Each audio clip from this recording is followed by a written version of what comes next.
ಬೆಳಿಗ್ಗೆ ಬೆಳಿಗ್ಗೆ ಶಾಲಿನಿಯು ಅಡಿಗೆ ಮನೆಯ ಕೆಲಸವನ್ನು ಬೇಗ ಬೇಗನೆ ಮುಗಿಸಲು ಪ್ರಯತ್ನಿಸುತ್ತಿದ್ದಳು. ಒಂದು ಒಲೆಯ ಮೇಲೆ ಪಲ್ಯ ಮಾಡಲು ಇಟ್ಟು ಇನ್ನೊಂದು ಒಲೆಯ ಮೇಲೆ ಚಪಾತಿ ಬೇಯಿಸಲು ಹಂಚು ಇಟ್ಟಿದ್ದಳು. ಅವಳ ಕೈಗಳು ಅವಸರದಿಂದ ಕೆಲಸ ಮಾಡುತ್ತಿದ್ದವು.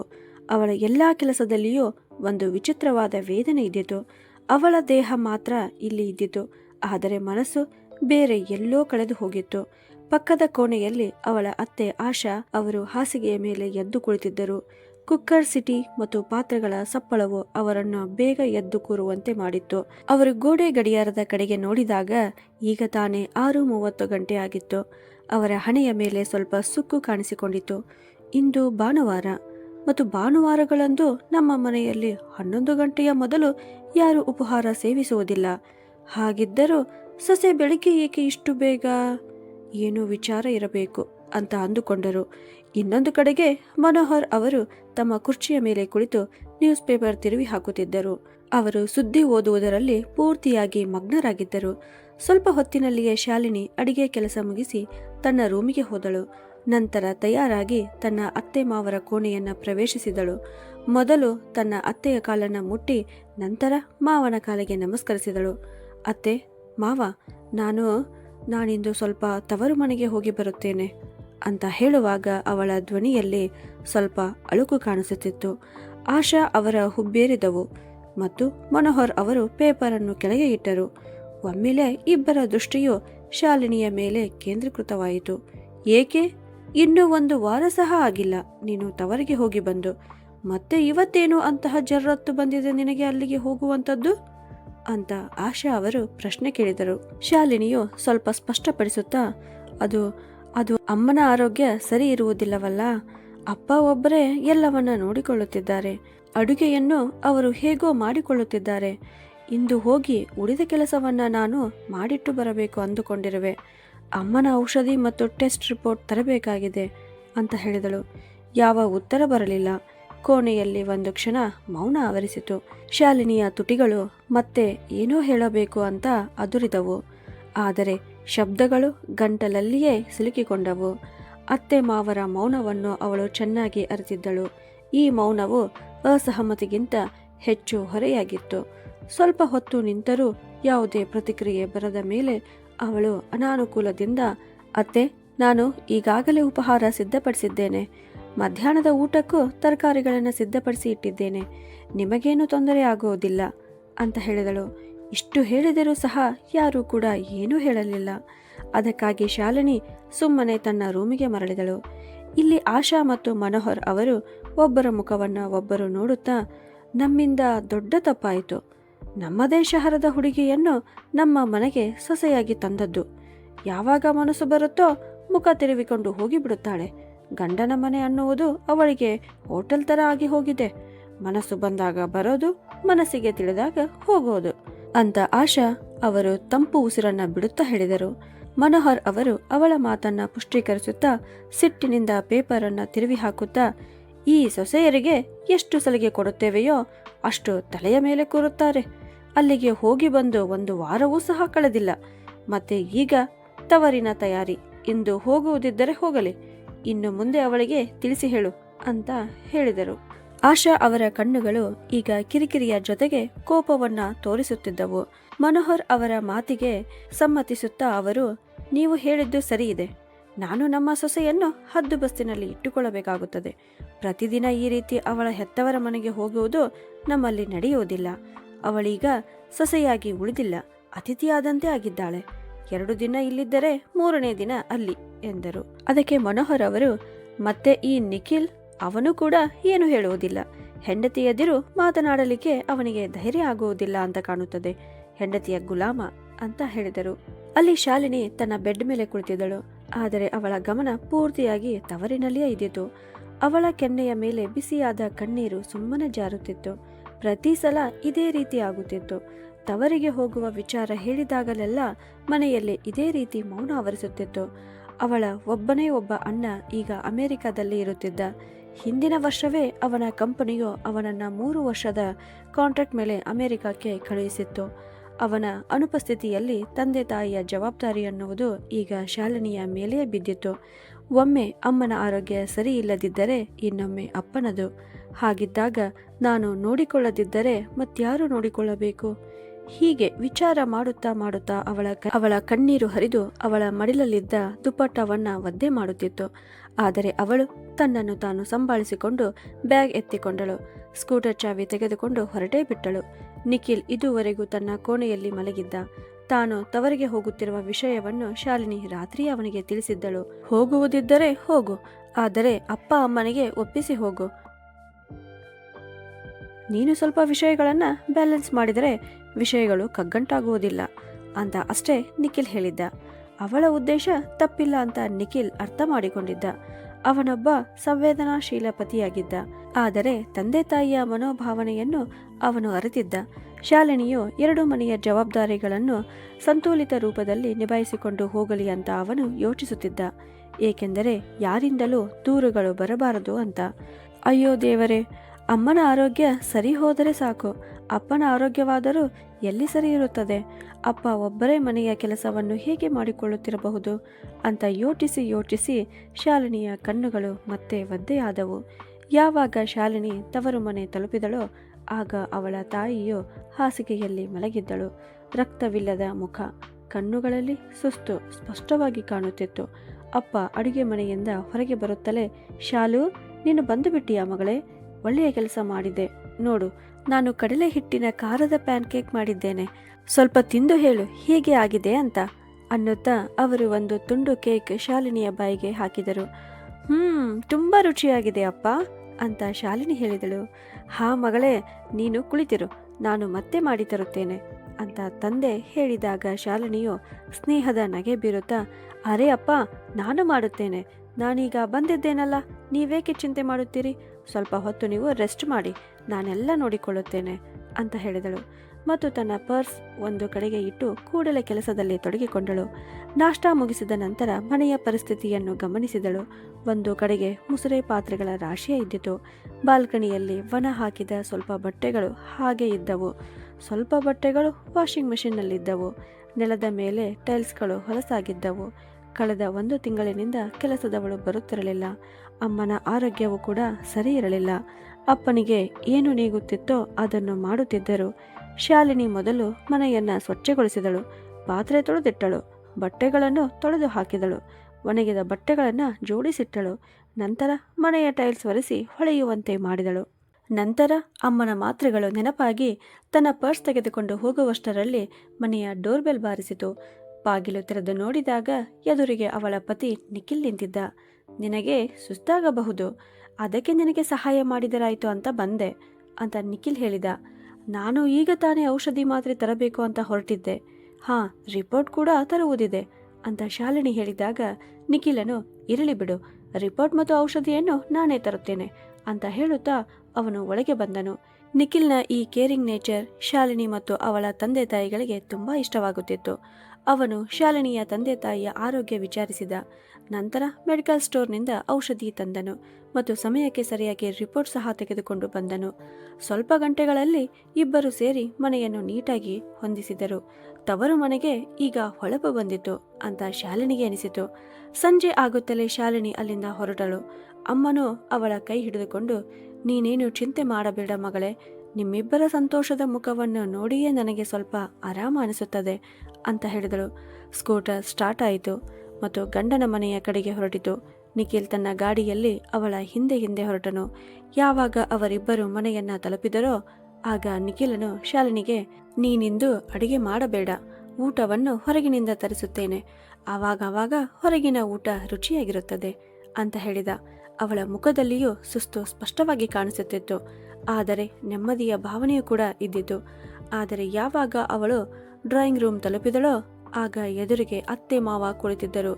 ಅವರ ಕಣ್ಣುಗಳಲ್ಲಿ ಯಾವುದೇ ಕಾಳಜಿ ಇರಲಿಲ್ಲ, ಯಾವುದೇ ಸಹಾನುಭೂತಿ ಇರಲಿಲ್ಲ. ಕೇವಲ ವಾರೆ ನೋಟ ಮತ್ತು ಮೌನ ಪ್ರಶ್ನೆಗಳು ಮಾತ್ರ ಇದ್ದವು. ಶಾಲಿನಿ ತನ್ನ ಕೋಣೆಯನ್ನ ತಲುಪುವ ಮೊದಲೇ ಅತ್ತೆಯ ಧ್ವನಿಯು ಅವಳನ್ನ ತಡೆದು ನಿಲ್ಲಿಸಿತು. ನಿನಗೀಗ ಪುರುಸೊತ್ತು ಸಿಕ್ಕಿತಾ ಮನೆಗೆ ಬರಲಿಕ್ಕೆ? ಎಲ್ಲ ಕೆಲಸಗಳು ಹಾಗೆ ಬಿದ್ದಿವೆ. ಈಗ ಬೇಗನೆ ರಾತ್ರಿಯ ಊಟಕ್ಕೆ ತಯಾರಿ ಮಾಡಿಕೊ. ಅಡುಗೆ ಯಾವಾಗ ಮುಗಿಯುತ್ತೋ, ನಮಗೆ ಯಾವಾಗ ದೊರಕುತ್ತೋ ಆ ದೇವರಿಗೆ ಗೊತ್ತು ಅನ್ನುವ ಟೀಕೆ ಮಾತುಗಳು ಬಿಟ್ಟ ಬಾಣದಂತೆ ನಾಟಿದವು. ಅತ್ತೆ ಮಾವ ನನ್ನ ತಂದೆ ತಾಯಿಯ ಆರೋಗ್ಯದ ಬಗ್ಗೆ ವಿಚಾರಿಸುತ್ತಾರೆ ಅಂತ ಶಾಲಿನಿ ಅಂದುಕೊಂಡಿದ್ದಳು. ಆದರೆ ಅದು ಅವರಿಗೆ ಅವರದೇ ಚಿಂತೆ ಕಾಡುತ್ತಿತ್ತು. ಅವಳು ತಲೆ ತಗ್ಗಿಸಿಕೊಂಡು ಏನೋ ಉತ್ತರ ಹೇಳಬೇಕು ಅನ್ನುವಷ್ಟರಲ್ಲಿ ನಿಖಿಲನ ಧ್ವನಿ ಪ್ರತಿಧ್ವನಿಸಿತು. ಅಮ್ಮ, ನಾನು ಹೊರಗಿನಿಂದ ಡಿನ್ನರ್ ಆರ್ಡರ್ ಮಾಡಿದ್ದೇನೆ, ಇನ್ನೇನು ಬಂದೇ ಬಿಡುತ್ತದೆ ಅಂತ. ಕೋಣೆಯಲ್ಲಿ ಮೌನ ಆವರಿಸಿತು. ಹೊರಗಿನ ಊಟ? ಆಶಾ ಅವರು ಬಹುಶಃ ಬೆಚ್ಚಿಬಿದ್ದರು. ಮಗನೇ, ನೀನೇನು ಬಯಸುತ್ತೀಯಾ? ಸೊಸೆಯ ತಂದೆ ತಾಯಿಗಳು ಹಾಸಿಗೆ ಹಿಡಿದಂತೆ ನಾವು ಕೂಡ ಹಾಸಿಗೆ ಹಿಡಿಯಬೇಕೇನೋ? ಹೊರಗಿನ ಊಟ ತಿನ್ನಿಸಿ ತಿನ್ನಿಸಿ ನಮ್ಮನ್ನು ಅನಾರೋಗ್ಯ ಪೀಡಿತರನ್ನಾಗಿ ಮಾಡಬೇಕೆಂದಿರುವೆ ಏನೋ ಅಂತ ಕೇಳಿದಾಗ ನಿಖಿಲನು ಶಾಂತ ಸ್ವರದಲ್ಲಿ ಉತ್ತರಿಸುತ್ತಾ, ಅರೆ ಅಮ್ಮ, ಯಾವಾಗಲಾದರೊಮ್ಮೆ ನಡೆಯುತ್ತದೆ. ಇಂದು ಬೆಳಗ್ಗೆಯಿಂದ ಶಾಲಿನಿ ತವರು ಮನೆಯಲ್ಲಿ ಕೆಲಸ ಮಾಡಿದ್ದಾಳೆ, ಸುಸ್ತಾಗಿದ್ದಾಳೆ. ಒಂದಿನ ಹೊರಗಿನ ಊಟ ತಿಂದರೆ ಏನೂ ತೊಂದರೆ ಆಗುವುದಿಲ್ಲ ಅಂದನು. ಶಾಲಿನಿ ಸುಮ್ಮನೆ ನಿಂತಿದ್ದಳು. ಆಶಾ ಅವರು ತೀಕ್ಷ್ಣ ಸ್ವರದಲ್ಲಿ, ಆಯ್ತು, ಇವತ್ತು ಹೊರಗಿನ ಊಟವನ್ನೇ ತಿನ್ನೋಣ, ಆದರೆ ಇದೇ ಪ್ರತಿ ಬಾರಿಯ ಕೆಲಸ ಆಗಬಾರದು ಅಂದರು. ಇದುವರೆಗೂ ಸುಮ್ಮನೆ ಕುಳಿತಿದ್ದ ಮನೋಹರ್ ಅವರು, ನೋಡು ಮಗನೇ, ನೀನಂತೂ ನಿನ್ನ ಪತ್ನಿಯ ಪಕ್ಷ ವಹಿಸುತ್ತಿದ್ದೀಯ. ಆದರೆ ಅವಳು ಹೀಗೆ ಪದೇ ಪದೇ ತವರಿಗೆ ಹೋಗುವುದು ಒಳ್ಳೆಯದಲ್ಲ. ಸೊಸೆಯಾಗಿದ್ದಾಳೆ. ಗಂಡನ ಮನೆಯ ಜವಾಬ್ದಾರಿ ನಿಭಾಯಿಸುವುದು ಅವಳ ಜವಾಬ್ದಾರಿಯಾಗಿದೆ. 2-4 ತಿಂಗಳಿಗೊಮ್ಮೆ ಹಬ್ಬ ಹರಿದಿನಕ್ಕೆ ಹೋಗಿ ಬಂದರೆ ಸರಿ ಇರುತ್ತದೆ. ಆದರೆ ಇದು ಪದೇ ಪದೇ ಅಂತ ಎಚ್ಚರಿಸುವ ಧ್ವನಿಯಲ್ಲಿ ಹೇಳಿದರು. ಅಪ್ಪಾಜಿ, ಇದು ಒಳ್ಳೆಯದೋ ಕೆಟ್ಟದ್ದೋ ವಿಷಯವಲ್ಲ. ಅವಳ ತಾಯಿ ನಿಜವಾಗಿಯೂ ಅಸ್ವಸ್ಥರಾಗಿದ್ದರು. ಅವರಿಗೆ ಶಾಲಿನಿಯ ಅವಶ್ಯಕತೆ ಇದ್ದಿತು ಅಂತ ನಿಖಿಲ್ ಹೇಳಿದ. ಅರೆ, ಈಗ ಅವರಿಗೆ ವಯಸ್ಸಾಗಿದೆ, ಹಾಗಾಗಿ ಏನಾದರೊಂದು ಕಾಡುತ್ತಲೇ ಇರುತ್ತದೆ. ಇಂತಹ ಪರಿಸ್ಥಿತಿಯಲ್ಲಿ ಅವರ ಮಗ ಅವರೊಂದಿಗೆ ಇರಬೇಕಾಗಿತ್ತು. ಅವನೊಬ್ಬ ವಿದೇಶಕ್ಕೆ ಹೋಗಿ ಕುಳಿತಿದ್ದಾನೆ. ಅದಕ್ಕೆ ನಾವಿಲ್ಲಿ ತೊಂದರೆ ಅನುಭವಿಸುವಂತಾಗಿದೆ ಅಂತ ಆಶಾ ಅವರು ತೀಕ್ಷ್ಣ ಸ್ವರದಲ್ಲಿ ಹೇಳಿದರು. ಶಾಲಿನಿಯ ಮನಸ್ಸು ಭಾರವಾಯಿತು. ಅತ್ತೆ, ಅವನು ಕೇವಲ 3 ವರ್ಷಕ್ಕಷ್ಟೇ ಅಲ್ಲಿಗೆ ಹೋಗಿದ್ದಾನೆ. ಈಗಾಗಲೇ 1 ವರ್ಷ ಕಳೆದು ಹೋಗಿದೆ. ಇನ್ನೆರಡು ವರ್ಷವೂ ಕಳೆದು ಹೋಗುತ್ತದೆ ಅಂತ ಹೇಳಿದಳು. ಹಾಗಿದ್ದರೆ 2 ವರ್ಷದ ತನಕ ನೀನು ಇದನ್ನೇ ಮುಂದುವರಿಸುತ್ತೀಯೇನೋ ಅಂತ ಅತ್ತೆ ಹೇಳಿದಾಗ ಶಾಲಿನಿಯು ತಿರುಗಿ ಉತ್ತರಿಸಲು ಪ್ರಯತ್ನಿಸುತ್ತಾ, ಅತ್ತೆ, ಅದು ಅಮ್ಮನ ಆರೋಗ್ಯ ಅನ್ನುವಾಗ ಅವಳ ಧ್ವನಿಯು ಸೊರಗಿ ಹೋಯಿತು. ನಿಖಿಲ್ ಅವಳ ಭುಜವನ್ನ ಒತ್ತಿ ಸನ್ನೆಯಿಂದ ಅವಳನ್ನು ಸುಮ್ಮನಿರುವಂತೆ ಸೂಚಿಸಿದ. ಅಷ್ಟರಲ್ಲಿ ಬಾಗಿಲ ಕರಗಂಟೆ ಬಾರಿಸಿತು. ಆರ್ಡರ್ ಮಾಡಿದ ಊಟ ಬಂದಿತು. ನಿಖಿಲ್ ಅದನ್ನು ಟೇಬಲ್ ಮೇಲೆ ಇಟ್ಟು ಶಾಲಿನಿಗೆ, ನೀನು ಕೈಕಾಲು ಮುಖ ತೊಳೆದುಕೋ, ನಾನು ತಟ್ಟೆ ಹಚ್ಚುತ್ತೇನೆ ಅಂತ ಹೇಳಿದ. ಶಾಲಿನಿ ಮುಗುಳ್ನಕ್ಕಳು. ಆದರೆ ಅವಳ ಕಣ್ಣುಗಳು ಹಸಿಯಾಗಿದ್ದವು. ಊಟದ ನಂತರ ಇಬ್ಬರೂ ರೂಮಿಗೆ ಬಂದರು. ಆಗ ನಿಖಿಲ್ ಶಾಲಿನಿ ಹತ್ತಿರ ಕುಳಿತು, ಶಾಲು, ಅಪ್ಪ ಅಮ್ಮನ ಮಾತನ್ನು ತಲೆಗೆ ಹಚ್ಚಿಕೊಳ್ಳಬೇಡ. ಅವರು ಕೇವಲ ಹಳೆಯ ಆಚಾರ ವಿಚಾರದವರು ಆಗಿದ್ದಾರೆ ಅಂತ ಹೇಳಿದಾಗ ಅವಳು, ನಿಖಿಲ್, ನಾನು ಪ್ರಯತ್ನಿಸುತ್ತೇನೆ. ಅಮ್ಮನಿಗೆ ಹುಷಾರಿಲ್ಲ, ಅಪ್ಪ ಏಕಾಂಗಿಯಾಗಿದ್ದಾರೆ. ಅವರನ್ನು ನಾನು ಹೇಗೆ ಬಿಟ್ಟಿರಬೇಕು? ಆದರೆ ಇಲ್ಲಿ ನಾನು ಉಸಿರಾಡಿದರೂ ಸಹ ಪ್ರಶ್ನೆಗಳು ಹುಟ್ಟುತ್ತವೆ ಅಂತ ಹೇಳುವಾಗ ಅವಳ ಗಂಟಲು ತುಂಬಿ ಬಂದಿತು. ನಿಖಿಲ್ ಅವಳ ಕೈಯನ್ನು ತನ್ನ ಕೈಗೆ ತೆಗೆದುಕೊಂಡು, ನಾನಿದೇನಲ್ಲ, ನಿಧಾನವಾಗಿ ಎಲ್ಲವೂ ಸರಿಯಾಗುತ್ತದೆ ಅಂತ ಹೇಳಿದ. ಮರುದಿನ ಬೆಳಗ್ಗೆ ಆಶಾ ಮತ್ತು ಮನೋಹರ್ ಅವರು ಲಾಬಿಯ ಸೋಫಾದಲ್ಲಿ ಕುಳಿತು ಟಿವಿ ನೋಡುತ್ತಿದ್ದರು. ಅಡಿಗೆ ಮನೆಯಲ್ಲಿ ಶಾಲಿನಿ ಉಪಹಾರ ತಯಾರಿಸುತ್ತಿದ್ದಳು. ಅಷ್ಟರಲ್ಲಿ ನಿಖಿಲ್ ತನ್ನ ಆಫೀಸ್ ಬ್ಯಾಗಿಗೆ ಫೈಲ್ಗಳನ್ನು ತುಂಬಿಸುತ್ತಾ ಆಗಾಗ ತನ್ನ ಗಡಿಯಾರವನ್ನು ನೋಡುತ್ತಾ, ಶಾಲಿನಿ, ನಾನು ಹೊರಡುತ್ತೇನೆ ಅಂತ ಅವನು ಅಡಿಗೆ ಮನೆಯ ಕಡೆಗೆ ಧ್ವನಿ ಮಾಡಿದ. ಹಾ, ನಾಷ್ಟಾ ಟೇಬಲ್ ಮೇಲೆ ಇಟ್ಟಿದ್ದೇನೆ, ಅವಳು ಉತ್ತರ ಕೊಟ್ಟಳು. ಆದರೆ ಅವಳ ಮನಸ್ಸು ಬೇರೆ ಎಲ್ಲೋ ಇದ್ದಿತು. ಅವಳಿಗೆ ತವರಿನ ಚಿಂತೆ ಕಾಡುತ್ತಿತ್ತು. ಅವಳ ತಾಯಿಯ ಆರೋಗ್ಯ ಇನ್ನೂ ಪೂರ್ತಿಯಾಗಿ ಸರಿ ಹೋಗಿರಲಿಲ್ಲ ಮತ್ತು ಕೆಲಸದವಳು ಬರದೇ ಇರುವ ಕಾರಣ ಮನೆಯ ಕೆಲಸಗಳೆಲ್ಲ ಅವಳ ತಂದೆ ಹೆಗಲಿಗೆ ಬಿದ್ದಿತ್ತು. ಅವಳು ಸ್ವಲ್ಪ ಯೋಚಿಸಿದಾಗ ಅವಳಿಗೆ ತನ್ನ ತವರು ಮನೆಯ ಪಕ್ಕದ ಮನೆಯ ಸರೋಜಾ ಆಂಟಿಯ ನೆನಪು ಬಂದಿತು. ಅವಳು ಅವಸರದಿಂದ ಫೋನ್ ಎತ್ತಿದಳು ಮತ್ತು ನಂಬರ್ ಡೈಲ್ ಮಾಡಿದಳು. ಹಲೋ ಶಾಲಿನಿ ಮಗಳೇ, ಚೆನ್ನಾಗಿದ್ದೀಯಾ ಅಂತ ಆ ಕಡೆಯಿಂದ ಸರೋಜಾ ಆಂಟಿಯ ಧ್ವನಿ ಕೇಳಿದಾಗ ಶಾಲಿನಿಗೆ ಸ್ವಲ್ಪ ನೆಮ್ಮದಿ ಅನಿಸಿತು. ಹಾ ಆಂಟಿ, ನನಗೆ ಅಮ್ಮನ ಆರೋಗ್ಯದಷ್ಟೇ ಚಿಂತೆಯಾಗಿದೆ. ಕೆಲಸದವಳು ಕೂಡ ಬರುತ್ತಿಲ್ಲ. ನೀವೊಬ್ಬ ಭರವಸೆಯ ಕೆಲಸದವಳನ್ನ ಹುಡುಕಿಯ ವ್ಯವಸ್ಥೆ ಮಾಡಬಹುದೇ ಅಂತ ಶಾಲಿನಿ ಕೇಳಿದಳು. ಅರೇ ಮಗಳೇ, ಇಷ್ಟು ಸಣ್ಣ ವಿಷಯ, ನಾನು ನೋಡುತ್ತೇನೆ, ನೀನೇನು ಚಿಂತೆ ಮಾಡಬೇಡ ಅಂತ ಸರೋಜಾ ಆಂಟಿ ನಗುತ್ತಾ ಹೇಳಿದಳು. ಶಾಲಿನಿ ಫೋನ್ ಇಟ್ಟಳು. ನಂತರ ನಾಷ್ಟಾ ಟೇಬಲ್ ಮೇಲೆ ತಂದು ಇಟ್ಟಳು. ಆಶಾ ಅವರು ಮತ್ತು ಮನೋಹರ್ ಅವರು ಸುಮ್ಮನೆ ತಿನ್ನಲು ಕುಳಿತರು. ಅವರ ಮುಖದಲ್ಲಿ ನಿನ್ನೆಯ ಬೇಜಾರು ಮೆಲುವಾಗಿ ಗೋಚರಿಸುತ್ತಿತ್ತು. ಆದರೆ ಶಾಲಿನಿ ಅದರ ಬಗ್ಗೆ ಗಮನ ಕೊಡಲಿಲ್ಲ. ಅವಳು ತನ್ನದೇ ಯೋಚನೆಯಲ್ಲಿ ಮುಳುಗಿದ್ದಳು.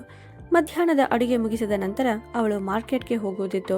ಮನೆಯಲ್ಲಿ ತರಕಾರಿ ಖಾಲಿಯಾಗಿತ್ತು ಮತ್ತು ಉಳಿದ ಬೇರೆ ರೇಷನ್ ತರುವುದಿತ್ತು. ಎಲ್ಲ ಕೆಲಸವನ್ನು ಒಮ್ಮೆಲೆ ಮುಗಿಸಿದರಾಯಿತು ಅಂತ ಅಂದುಕೊಂಡಳು. ಮಾರುಕಟ್ಟೆಯಲ್ಲಿ ಅಂಗಡಿಯವರೊಂದಿಗೆ ಚೌಕಾಸಿ ಮಾಡುತ್ತಾ ಅವಳು ಬೇಗ ಬೇಗ ದಿನಸಿ ಖರೀದಿಸಿದಳು.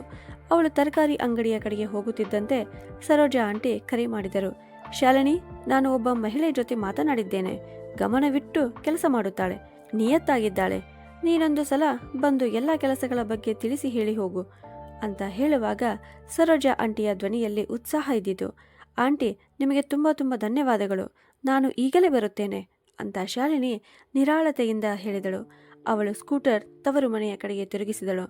ಅತ್ತೆ ಮಾವರಿಗೆ ಹೇಳಿ ಹೋಗಬೇಕೆಂದರೆ 10 ಬೈಗುಳ ಕೇಳುವುದಾಗುತ್ತದೆ. ಅಷ್ಟಕ್ಕೂ ಅವರು ಹೋಗಲು ಬಿಡುತ್ತಾರೋ ಇಲ್ಲವೋ ಗೊತ್ತಿಲ್ಲ ಅಂದುಕೊಂಡು ಅವಳು ನಿಖಿಲ್ಗೆ ಫೋನ್ ಮಾಡಿದಳು. ನಿಖಿಲ್, ನಾನು ಸ್ವಲ್ಪ ಸಮಯಕ್ಕಾಗಿ ಅಮ್ಮನ ಮನೆಗೆ ಹೊರಟಿದ್ದೇನೆ. ಅಮ್ಮನ ಮನೆಯ ಕೆಲಸಕ್ಕಾಗಿ ಕೆಲಸದವಳು ಸಿಕ್ಕಿದ್ದಾಳೆ. ಅವಳಿಗೆ ಕೆಲಸದ ಬಗ್ಗೆ ಹೇಳಿ ಬರಲು ಹೊರಟಿದ್ದೇನೆ ಅಂತ ಹೇಳಿದಾಗ ನಿಖಿಲ್, ಆಯಿತು ಶಾಲು, ಹೋಗಿ ಬಾ ಅಂತ ಉತ್ತರಿಸಿದ. ತವರು ಮನೆ ತಲುಪಿದ ನಂತರ ಅವಳು ಹೊಸ ಕೆಲಸದವಳಾದ ನಿತುಳಿಗೆ ಎಲ್ಲ ಕೆಲಸಗಳ ಬಗ್ಗೆ ತಿಳಿಸಿ ಹೇಳಿದಳು. ನಿತು, ಅಮ್ಮನ ಆರೋಗ್ಯ ಸರಿ ಇರುವುದಿಲ್ಲ. ಅವಳಿಗೆ ಲಘು ಆಹಾರವನ್ನ ಕೊಡು. ಪ್ರತಿದಿನ ಪಾತ್ರೆಗಳನ್ನು 2 ಹೊತ್ತು ತೊಳೆಯಬೇಕು. ಸಮಯಕ್ಕೆ ಸರಿಯಾಗಿ ಬಟ್ಟೆಗಳನ್ನು ತೊಳೆದು ಹಾಕಬೇಕು ಅಂತ ಶಾಲಿನಿ ಹೇಳಿದಾಗ ನಿತು ತಲೆ ಹಾಕುತ್ತಾ ಆಯ್ತಕ್ಕ, ಎಲ್ಲ ಕೆಲಸ ಗೊತ್ತಾಯಿತು ಅಂದಳು. ಶಾಲಿನಿಯು ತಂದೆ ತಾಯಿಯೊಂದಿಗೆ ನಿತುಳ ಸಂಬಳ ಹಾಗೂ ಸಮಯದ ಬಗ್ಗೆ ಮಾತನಾಡಿದಳು. ನಂತರ ತರಕಾರಿ ತರಲು ಅವಳು ಮಾರ್ಕೆಟ್ಗೆ ಹೋದಳು. ತರಕಾರಿ ಖರೀದಿ ಮಾಡುತ್ತಾ ಮಾಡುತ್ತಾ ಸಂಜೆಯಾಗಿತ್ತು. ಮನೆಗೆ ಹೋಗುವಾಗ ರಸ್ತೆಗಳಲ್ಲಿ ಟ್ರಾಫಿಕ್ ಜಾಮ್ ಇದ್ದುದರಿಂದ ಅವಳು ಮತ್ತಷ್ಟು ತಡವಾದಳು. ಅಷ್ಟರಲ್ಲಿ ನಿಖಿಲ್ ಕೆಲಸ ಮುಗಿಸಿ ಮನೆಗೆ ಮರಳಿದ್ದ. ನಿಖಿಲ್ ಮಗನೇ, ಶಾಲಿನಿ ಎಲ್ಲಿದ್ದಾಳೆ? ಅವಳು ಇನ್ನೂ ಬಂದಿಲ್ಲ ಮತ್ತು ಅವಳ ಫೋನ್ ಕೂಡ ತಲುಪುತ್ತಿಲ್ಲ ಅಂತ ಆಶಾ ಅವರು ದೂರುವ ರೀತಿಯಲ್ಲಿ ಹೇಳಿದರು. ನಿಖಿಲ್ ಫೋನ್ ಚೆಕ್ ಮಾಡಿ, ಅಮ್ಮ, ಬಹುಶಃ ಅವಳ ಫೋನ್ ಸ್ವಿಚ್ ಆಫ್ ಆಗಿರಬಹುದು. ಅಷ್ಟಕ್ಕೂ ನಾನು ಅವಳೊಂದಿಗೆ ಮಾತನಾಡಿದ್ದೇನೆ.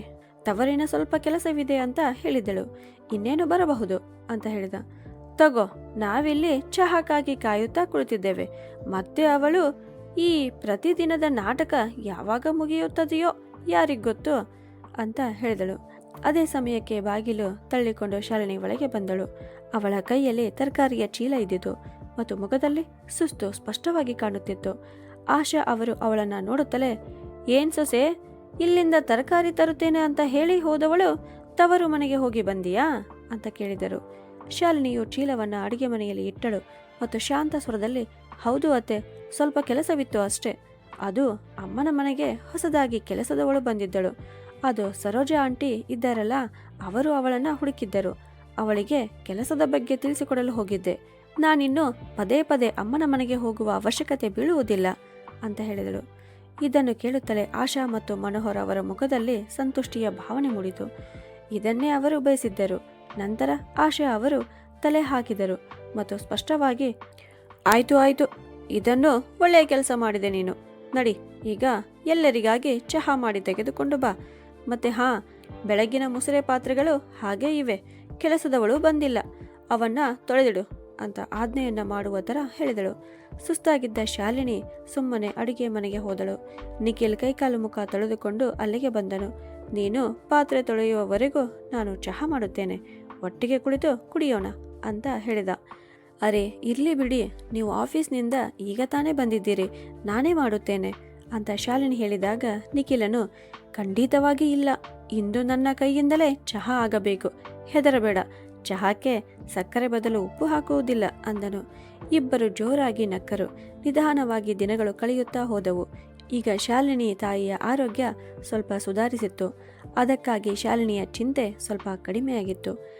ಜೊತೆಗೆ ಅವರ ಮನೆಯಲ್ಲಿ ಶಾಂತಿಯು ಮತ್ತೆ ಮರಳಿ ಬಂದಿತ್ತು.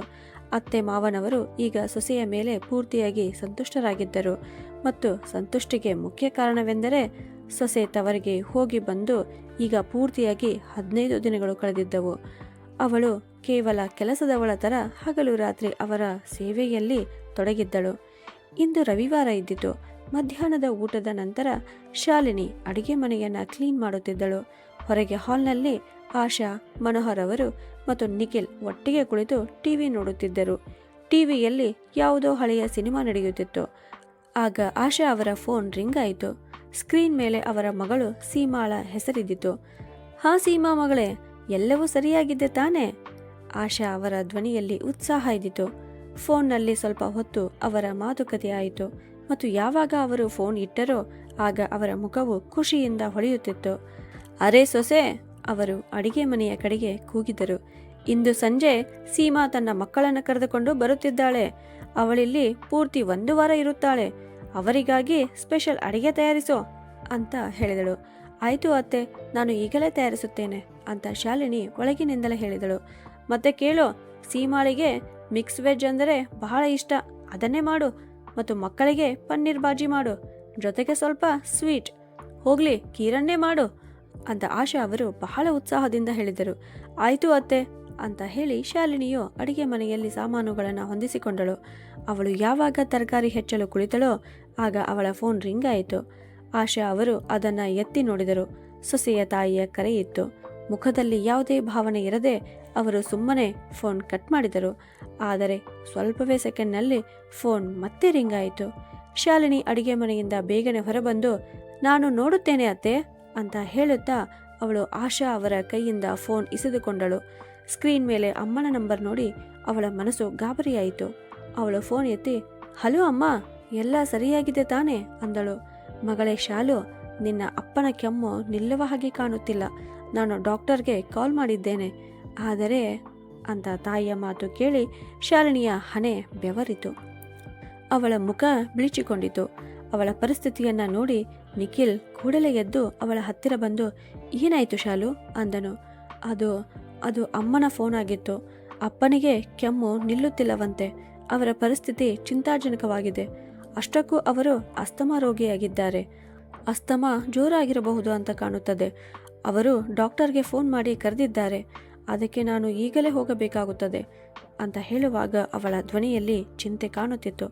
ಇದನ್ನು ಕೇಳುತ್ತಲೇ ಆಶಾ ಮತ್ತು ಮನೋಹರ್ ಅವರು ಒಬ್ಬರ ಮುಖವನ್ನು ಒಬ್ಬರು ಕಿರಿಕಿರಿಯಿಂದ ನೋಡತೊಡಗಿದರು. ಶಾಲಿನಿ ನಿಖಿಲ್ ಕಡೆಗೆ ನೋಡಿ ರಾತ್ರಿಗೆ ನಾವು ಊಟವನ್ನು ಹೊರಗಿನಿಂದ ತರಿಸೋಣ, ಆದರೆ ಈಗ ನಾನು ಹೋಗುವುದು ತುಂಬ ಅವಶ್ಯವಾಗಿದೆ ಅಂತ ಹೇಳಿದಳು. ಆಶಾ ಅವರು ಹುಬ್ಬುಗಳನ್ನು ಗಂಟಿಕ್ಕಿಕೊಂಡು ತೀಕ್ಷ್ಣ ಸ್ವರದಲ್ಲಿ ತಗೋ, ಇದುವರೆಗೂ ಇವಳ ಅಮ್ಮನ ಆರೋಗ್ಯ ಸರಿ ಇರಲಿಲ್ಲ, ಈಗ ಅಪ್ಪನದು. ಈ ತಮಾಷೆ ಎಲ್ಲಿಯವರೆಗೆ ನಡೆಯುತ್ತದೆ ಅಂತ ನನಗೆ ತಿಳಿಯದಾಗಿದೆ ಅಂತ ಅನ್ನುವಷ್ಟರಲ್ಲಿ ನಿಖಿಲ್ ಮಧ್ಯ ಬಾಯಿ ಹಾಕುತ್ತಾ ಅಮ್ಮ ಪ್ಲೀಸ್, ಈಗ ಇಂತಹ ಮಾತುಗಳನ್ನು ಆಡಬೇಡ. ಶಾಲಿನಿಯ ತಂದೆಯ ಆರೋಗ್ಯ ಗಂಭೀರವಾಗಿದೆ ಅಂದನು. ಮನೋಹರ್ ಅವರು ಸಿಟ್ಟಿನಲ್ಲಿ ಟಿವಿ ರಿಮೋಟನ್ನು ಟೇಬಲ್ಗೆ ಕುಕ್ಕರಿಸಿ ಈಗೇಕೆ ಬೇಡ, ಏನು ಮಾತಾಗಬೇಕೋ ಈಗಲೇ ಆಗಲಿ, ಇದು ಬಹಳ ಆಯಿತು ಅಂದರು. ಆಶಾ ಅವರು ಶಾಲಿನಿಯ ಕಡೆಗೆ ನೋಡುತ್ತಾ ನೋಡು ಸೊಸೆ, ಈಗಾಗಲೇ ಅವರು ಡಾಕ್ಟರನ್ನ ಫೋನ್ ಮಾಡಿ ಬರಲು ಹೇಳಿದ್ದಾರೆ. ಅವರು ಬಂದು ಟ್ರೀಟ್ಮೆಂಟ್ ಕೊಡುತ್ತಾರೆ. ಅಷ್ಟಕ್ಕೂ ನೀನು ಅಲ್ಲಿಗೆ ಹೋಗುವ ಜರೂರತ್ತೇನಿದೆ? ತವರಿಗಿಂತ ನೀನು ನಿನ್ನ ಗಂಡನ ಮನೆಯ ಮೇಲೆ ಗಮನ ಕೊಡು. ಸಣ್ಣ ಸಣ್ಣ ವಿಷಯಕ್ಕೂ ನೆಪ ಮಾಡಿಕೊಂಡು ನೀನು ಅಲ್ಲಿಗೆ ಹೋಗುವುದು ತುಂಬ ತಪ್ಪಾಗುತ್ತದೆ. ನಿನ್ನ ತಂದೆ ತಾಯಿ ನಿನಗೆ ಮದುವೆ ಮಾಡಿ ಇಲ್ಲಿಗೆ ಕಳುಹಿಸಿಕೊಟ್ಟಿದ್ದಾರೆ. ಈಗ ಆ ಮನೆ ನಿನ್ನದಲ್ಲ, ಇದೇ ನಿನ್ನ ಮನೆಯಾಗಿದೆ. ತವರು ಮನೆಯನ್ನ ಮರೆತು ಗಂಡನ ಮನೆಯ ಜವಾಬ್ದಾರಿಯನ್ನ ನಿಭಾಯಿಸು ಅಂದರು. ಶಾಲಿನಿಯ ಮುಖ ಸಿಟ್ಟಿನಿಂದ ಕೆಂಪಾಯಿತು. ಅವಳು ಆಳವಾದ ಉಸಿರನ್ನು ತೆಗೆದುಕೊಂಡು ದೃಢ ಸ್ವರದಲ್ಲಿ ಅತ್ತೆ, ಯಾವಾಗ ನಾನು ಈ ಮನೆಗೆ ಕಾಲಿಟ್ಟಿದ್ದೇನೋ ಆಗಿನಿಂದ ಗಂಡನ ಮನೆಯ ಜವಾಬ್ದಾರಿಗೆ ಏನು ಕುಂದು ಕೊರತೆ ಬರದಂತೆ ನೋಡಿಕೊಂಡಿದ್ದೇನೆ. ಆದರೆ ನನ್ನ ತಂದೆ ತಾಯಿಗಳು ಕೂಡ ನನ್ನವರೇ ಆಗಿದ್ದಾರೆ. ಖಂಡಿತವಾಗಿ ನನ್ನನ್ನು ಮದುವೆ ಮಾಡಿ ಕೊಟ್ಟಿದ್ದಾರೆ.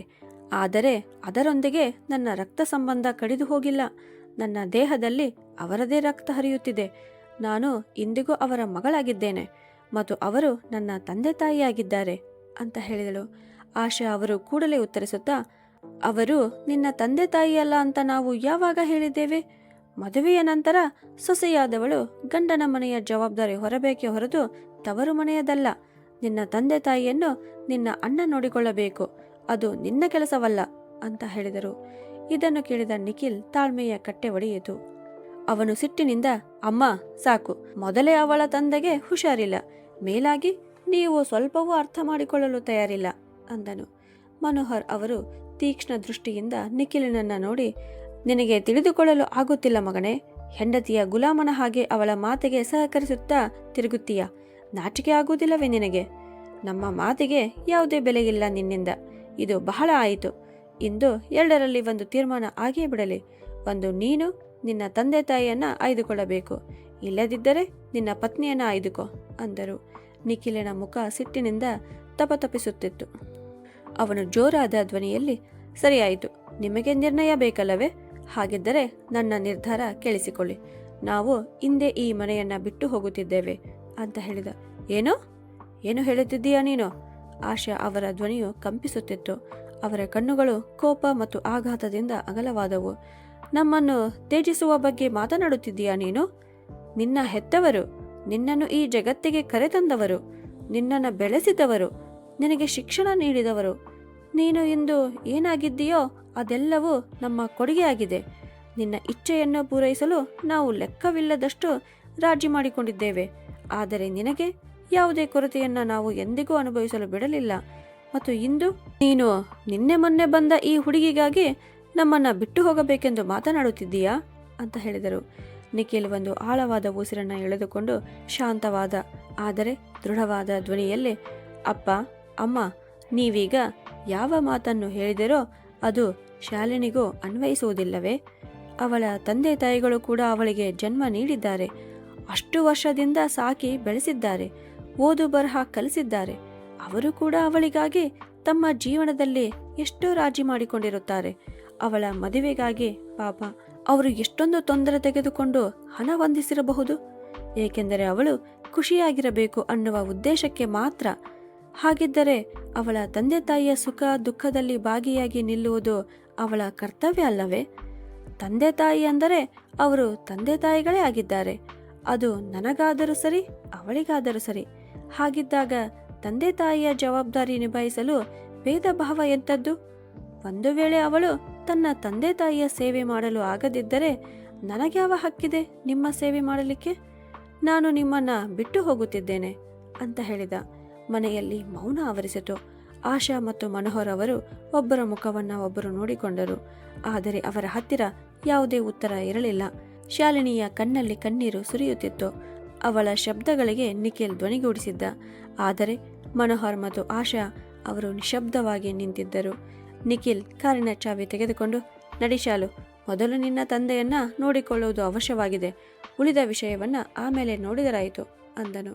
ಶಾಲಿನಿ ದೃಷ್ಟಿ ಕೆಳಗೆ ಮಾಡಿದಳು ಮತ್ತು ಏನು ಮಾತನಾಡದೆ ನಿಖಿಲಿನ ಹಿಂದೆ ಹೊರಟಳು. ಶಾಲಿನಿಯ ಮನೆ ತಲುಪುತ್ತಲೇ ಅವಳ ತಾಯಿ ಬಾಗಿಲು ತೆರೆದಳು. ಡಾಕ್ಟರ್ ಈಗ ತಾನೇ ಬಂದು ಹೋದರು ಮಗಳೇ, ಇಂಜೆಕ್ಷನ್ ಕೊಟ್ಟಿದ್ದಾರೆ. ಸಮಯಕ್ಕೆ ಸರಿಯಾಗಿ ತಪಾಸಣೆ ಮಾಡದಿದ್ದರೆ ಆಪತ್ತು ಆಗುತ್ತಿತ್ತು ಅಂದರು ಅಂತ ಹೇಳಿದಳು. ಶಾಲಿನಿಯು ತಂದೆಯ ಬಳಿಗೆ ಹೋಗಿ ಅವರ ಹಣೆಯನ್ನ ಸವರಿದಳು ಮತ್ತು ಮೆಲುಧ್ವನಿಯಲ್ಲಿ, ಅಪ್ಪ, ನೀವು ಬೇಗನೆ ಹುಷಾರಾಗುತ್ತೀರಿ, ನಾನಿಲ್ಲಿಯೇ ಇದ್ದೇನೆ ಅಂದಳು. ತಂದೆ ಅವಳ ಬೆರಳುಗಳನ್ನು ಹಿಡಿದರು ಮತ್ತು ಒಂದು ಮುಗುಳ್ನಗೆಯೊಂದಿಗೆ ತಲೆ ಅಲ್ಲಾಡಿಸಿದರು. ನಿಖಿಲ್ ಒಂದು ಮೂಲೆಯಲ್ಲಿ ನಿಂತು ಇದೆಲ್ಲವನ್ನ ನೋಡುತ್ತಿದ್ದ. ಮಗಳು ಮತ್ತು ತಂದೆಯ ನಡುವೆ ಆ ದೃಶ್ಯ, ಆದರೆ ನಂಬಲಾಗದಷ್ಟು ಬಲವಾದ ಬಾಂಧವ್ಯವಿತ್ತು. ವೈದ್ಯರು ಔಷಧಿಗಳನ್ನು ಬರೆದು ಪರೀಕ್ಷೆಗಳನ್ನು ಆದೇಶಿಸಿದ್ದರು. ಆದ್ದರಿಂದ ನಿಖಿಲ್ ಮತ್ತು ಶಾಲಿನಿ ತಮ್ಮ ತಂದೆಯನ್ನು ಕಾರಿನಲ್ಲಿ ಪರೀಕ್ಷೆಗೆ ಕರೆದೊಯ್ದರು. ಅದೇ ಸಂಜೆ ಬಾಗಿಲ ಬಳಿ ಆಗಮನವಾಯಿತು. ಶಾಲಿನಿ ಬಾಗಿಲು ತೆರೆದಳು. ಎದುರಿಗೆ ಆಶಾ ಮತ್ತು ಮನೋಹರ್ ಅವರು ನಿಂತಿದ್ದರು. ಅವರ ಕೈಯಲ್ಲಿ ಮನೆಯಲ್ಲೇ ತಯಾರಿಸಿದ ಅಡುಗೆಯ ಡಬ್ಬ ಇದ್ದಿತು. ಅದರಲ್ಲಿ ಶಾಲಿನಿಯ ತಂದೆಗಾಗಿ ಗಂಜಿ ಮತ್ತು ಮನೆಯ ಉಳಿದವರಿಗಾಗಿ ರೊಟ್ಟಿ ಪಲ್ಯ ಊಟವಿದ್ದಿತು. ಶಾಲಿನಿ ವಿಚಿತ್ರದಿಂದ ಅವರನ್ನೇ ನೋಡುತ್ತಿದ್ದಳು. ಆಶಾ ಅವರು ಟಿಫಿನ್ ಡಬ್ಬ ಟೇಬಲ್ ಮೇಲೆ ಇಟ್ಟರು. ನಂತರ ಶಾಲಿನಿಯ ತಂದೆಯನ್ನ ಅವರು ಆರೋಗ್ಯದ ಬಗ್ಗೆ ವಿಚಾರಿಸಲು ನಿಂತರು. ಸ್ವಲ್ಪ ಹೊತ್ತಿನ ನಂತರ ಆಶಾ ಮತ್ತು ಮನೋಹರ್ ಅವರು ಹೊರಟು ನಿಂತರು. ಶಾಲಿನಿ ಅವರನ್ನ ಬೀಳ್ಕೊಡಲು ಸುಮ್ಮನೆ ಬಾಗಿಲವರೆಗೆ ಬಂದಳು. ಮನೆಯ ಬಾಗಿಲ ಬಳಿ ಬಂದು ಆಶಾ ಅವರು ಸೊಸೆಯ ಕೈ ಹಿಡಿದುಕೊಂಡರು ಮತ್ತು ಮೊದಲ ಬಾರಿಗೆ ಸೊಸೆಯೊಂದಿಗೆ ಒಬ್ಬ ತಾಯಿಯ ರೀತಿ ನಗುತ್ತಾ, ಸೊಸೆ, ನಿನ್ನ ತಂದೆಯನ್ನ ಪೂರ್ತಿ ಗಮನವಿಟ್ಟು ನೋಡಿಕೊ. ಎಲ್ಲಿಯವರೆಗೂ ಅವರು ಗುಣ ಆಗುವುದಿಲ್ಲವೋ ಅಲ್ಲಿಯವರೆಗೂ ನೀನು ಇಲ್ಲಿಯೇ ಇರು. ಅಲ್ಲಿಯ ಚಿಂತೆ ಮಾಡಬೇಡ, ನಾನೆಲ್ಲ ನೋಡಿಕೊಳ್ಳುತ್ತೇನೆ ಅಂತ ಹೇಳಿದರು. ಬಹುಶಃ ಅವರಿಗೆ ಅರ್ಥವಾಗಿತ್ತು, ಸೊಸೆಯಾದವಳು ಬಾಡಿಗೆಗೆ ತಂದು ಗೂಟಕ್ಕೆ ಕಟ್ಟುವ ಪ್ರಾಣಿಯಲ್ಲ ಅಂತ. ಅವಳು ಕೂಡ ಒಬ್ಬ ಮನುಷ್ಯಳೇ ಆಗಿದ್ದಾಳೆ. ಎಲ್ಲರಂತೆ ತನ್ನ ಸ್ವಾತಂತ್ರ್ಯವನ್ನು ಅವಳು ಕೂಡ ಪ್ರೀತಿಸಿದವಳಾಗಿದ್ದಾಳೆ ಅಂತ. ಶಾಲಿನಿ ದಿಗ್ಭ್ರಮೆಗೊಂಡಳು. ಅವಳು ಏನೋ ಹೇಳಬೇಕೆಂದಳು, ಆದರೆ ಅವಳಿಗೆ ಶಬ್ದಗಳೇ ಸಿಗಲಿಲ್ಲ. ತುಂಬಿ ಬಂದ ಕಣ್ಣುಗಳಿಂದ ಅವಳು ಬಾಗಿ ತನ್ನ ಅತ್ತೆ ಮಾವರ ಕಾಲಿಗೆ ನಮಸ್ಕರಿಸಿ ಒಳಗೆ ಬಂದಳು. ಎಲ್ಲರೂ ಆಶಾ ಅವರು ತಂದಿದ್ದ ಟಿಫಿನ್ನಿಂದ ಊಟ ತೆಗೆದು ಒಟ್ಟಿಗೆ ಕುಳಿತು ಊಟ ಮಾಡಿದರು. ಆ ರಾತ್ರಿ ನಿಖಿಲ್ ಹಿಂತಿರುಗಿದನು. ಆದರೆ ಶಾಲಿನಿ 2 ದಿನಗಳ ನಂತರ ತನ್ನ ಅತ್ತೆಯ ಮನೆಗೆ ಹಿಂತಿರುಗಿದಾಗ ಮನೆಯ ವಾತಾವರಣ ಸ್ವಲ್ಪ ಭಿನ್ನವಾಗಿದ್ದಂತೆ ತೋರಿತು. ಮನೆಯಲ್ಲಿನ ವಾತಾವರಣವು ಮೊದಲಿನಷ್ಟು ಭಾರವಾಗಿರಲಿಲ್ಲ. ಪ್ರತಿಯೊಂದು ಮಾತಿನಲ್ಲಿಯೂ ಕಹಿ ತುಂಬಿಕೊಂಡಿದ್ದ ಅತ್ತೆ ಮಾವಂದಿರು ಈಗ ಪ್ರೀತಿ ಮತ್ತು ವಾತ್ಸಲ್ಯದ ಮಧುರ ಸ್ವರವನ್ನ ಹೊಂದಿದ್ದರು. ಮನೆಯು ಒಂದೇ ಆಗಿತ್ತು, ಜನರು ಒಂದೇ ಆಗಿದ್ದರು. ಕೇವಲ ಯೋಚನೆಯ ದೃಷ್ಟಿಕೋನ ಬದಲಾಗಿತ್ತು. ಈಗ ಪ್ರತಿ ಮಾತಿಗೂ ಸೊಸೆಗೆ ಆದೇಶ ಕೊಡಲಾಗುತ್ತಿರಲಿಲ್ಲ, ಬದಲಾಗಿ ಅಭಿಪ್ರಾಯಗಳನ್ನು ಪಡೆಯಲಾಗುತ್ತಿತ್ತು. ಅವಳು ಇನ್ನು ಸೊಸೆಯಾಗಿ ತನ್ನ ಅತ್ತೆಯ ಮನೆಯ ಎಲ್ಲ ಕರ್ತವ್ಯಗಳನ್ನು ನಿರ್ವಹಿಸುತ್ತಿದ್ದಳು. ಆದರೆ ಕಷ್ಟದ ಸಂದರ್ಭಗಳಲ್ಲಿ ಅವಳು ತಕ್ಷಣ ತನ್ನ ಹೆತ್ತವರ ಬಳಿಗೆ ಹೋಗಿ ಅವರಿಗೆ ಬೆಂಬಲವಾಗುತ್ತಿದ್ದಳು. ಏಕೆಂದರೆ ಸೊಸೆಯಾಗುವುದರ ಜೊತೆಗೆ ಅವಳೊಬ್ಬ ಮಗಳೂ ಆಗಿದ್ದಳು. ಹಾಗಿದ್ದರೆ ಸ್ನೇಹಿತರೆ, ಕೊನೆಯಲ್ಲಿ ಆಶಾ ಮತ್ತು ಮನೋಹರ್ ಅವರ ಸೊಸೆಯೊಂದಿಗಿದ್ದ ವರ್ತನೆ ಬದಲಾಗಿದ್ದು ನಿಮಗೆ ಇಷ್ಟವಾಗಿದ್ದರೆ ಕಮೆಂಟ್ ಮಾಡಿ ತಿಳಿಸಿ. ಕಥೆಯನ್ನು ಕರ್ನಾಟಕದ ಯಾವ ಊರಿನಿಂದ ನೋಡಿದಿರಿ ಅನ್ನುವುದನ್ನು ತಿಳಿಸಿ. ಕತೆಗೊಂದು ಲೈಕ್ ಕೊಡಿ ಹಾಗೂ ಇದೇ ಥರ ಕಥೆಗಳನ್ನು ನೋಡಲು ನಮ್ಮ ಚಾನಲನ್ನು ಸಬ್ಸ್ಕ್ರೈಬ್ ಮಾಡಿ. ಧನ್ಯವಾದಗಳು.